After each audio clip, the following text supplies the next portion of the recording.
I started out with some 6 by 3/4 inch material that I had just lying around. I think this came off of a crate for something that was shipped to me a while back. I just kind of made up the design as I went, but I knew that I wanted the handles to be forward over top to apply downward pressure on the front of the push blocks. I got 3 blocks out of this. One was 6 inches long, one was 12 inches, and the third here is about 15 inches long.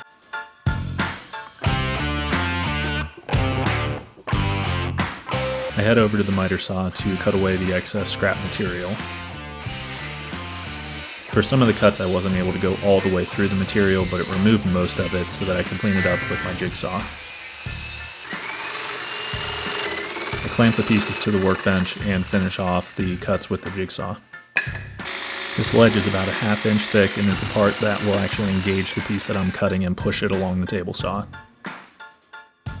I freehand a design that I think will work for the grip and use my jigsaw to cut out most of the material.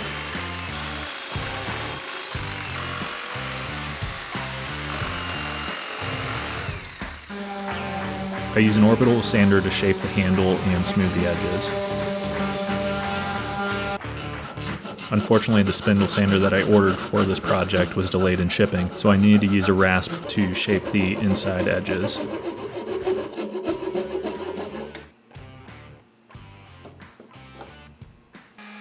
I also used a round over bit in my router, but I don't think this was really necessary with the amount of sanding that I ended up doing.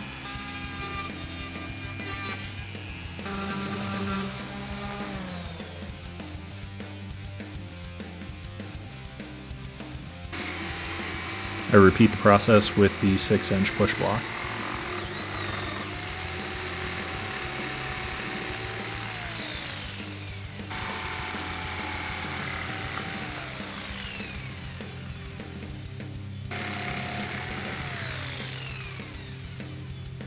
Again, using my handy rasp, I work the inside edge.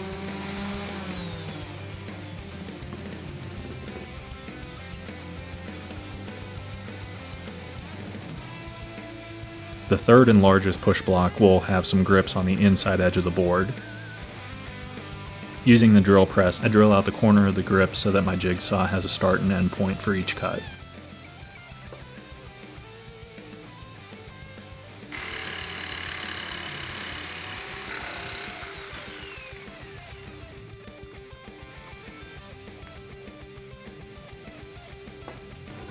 Man, I wish I had that sander.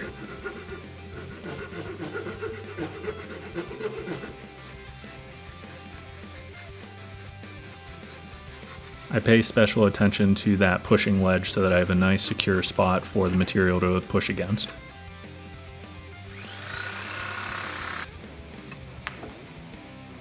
Rasp, rasp, rasp. Sand, sand, sand. And now for the moment of truth.